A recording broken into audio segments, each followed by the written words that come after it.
कहा जाता है कि जो विद्यार्थी अपने कक्षा में वर्ग में प्रश्न पूछता है वह 5 मिनट के लिए ही मूर्ख होता है, परंतु जो विद्यार्थी प्रश्न नहीं पूछता है कक्षा में वह जीवन भर के लिए मूर्ख ही होता है। यानी प्रश्न पूछने का तात्पर्य होता है कि जब विद्यार्थी, कोई भी शिक्षक जब पढ़ाते हैं और जब विद्यार्थी प्रश्न करता है, इसका मतलब कि उसका ध्यान जो पढ़ाया जा रहा है उस पे है, उस विद्यार्थी का ध्यान वर्ग में है और बात को समझने का प्रयास कर रहा है, और जो बात नहीं समझ में आ रही है वो प्रश्न कर रहा है, मतलब कि पढ़ने में उसका ध्यान है। इसलिए वह सिर्फ उस समय के लिए ही रखता है कि मूर्ख नहीं जानता है, लेकिन वह जीवन भर के लिए नहीं होता है। परंतु जो प्रश्न नहीं पूछता है, वर्ग में क्या पढ़ाया जा रहा है उससे मतलब ही नहीं, तो प्रश्न कहाँ से पूछेगा, उसके मन में उत्सुकता कहाँ से आ जाएगी जानने की। इसलिए वर्ग में प्रश्न पूछने वाला, इसका मतलब उसके मन में पढ़ने की लालसा है, उत्सुकता है, और जो प्रश्न नहीं कर रहा है इसका मतलब वो उसे पढ़ने की उत्सुकता है नहीं, कुछ जानने की उत्सुकता है नहीं। तो आइए इस वीडियो में फिर से कुछ शब्दों के अर्थों के अंतर को जानें। तो सबसे पहले स्वागत है सभी का कृष्णा की तरफ से APS कृष्णा गुरु जी के चैनल में। तो सबसे पहला शब्द असन, आसन। आसन यानी भोजन, और आसन बैठने की वस्तु, जहाँ हम आसन लगाते हैं, जैसे बैठने के लिए आसन लगाते हैं, पूजा करने के लिए आसन, भोजन करने के लिए आसन। तो जिस पे हम बैठ के भोजन करें वो क्या है, आसन है। तो आसन यानी भोजन, और आसन यानी बैठने की वस्तु जिस पे बैठा जाता है वो आसन।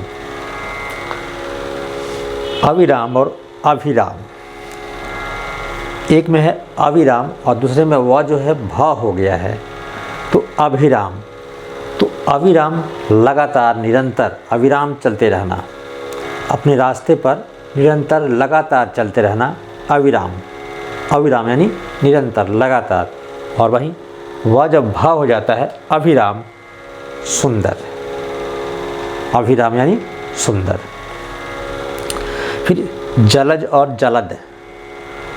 तो जलज यानी ज ल ज हो गया, और फिर ज के जगह पर जब द आ गया, जलद। तो जलज यानी कमल, जो पानी में खिलता है, क्या है, जलज यानी कमल। और वहीं जब ये द बन गया यानी जलद, तो बादल, आकाश में विचरने वाला, आकाश में घूमने वाला बादल। और अविहित और अविहित, यहाँ भी अविहित भ है और फिर ये व हो जाता है, तो अविहित, अविहित कहा हुआ, उसके द्वारा अविहित बातें, उसके द्वारा कही हुई बातें। और वहीं अविहित भ व हो जाएगा जब, तो अविहित यानी अनुचित, अविहित बातें, अनुचित बातें।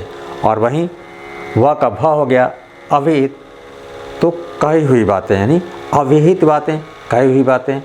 और वहीं भ जो व हो जाता है, अविहित बातें, तो यानी बेकार की बातें, अनुचित बातें। फिर अणु यानी छोटा सा कण, पदार्थ का छोटा सा कण यानी अणु। और वहीं र जब ना हो जाए, अनु, तो पीछे जो उपसर्ग होता है, शासन में लगता है अनु, तो अनुशासन, अनुशासन, अनुरूप, अनुप्रिया, अनुसंहार, अनुरूप।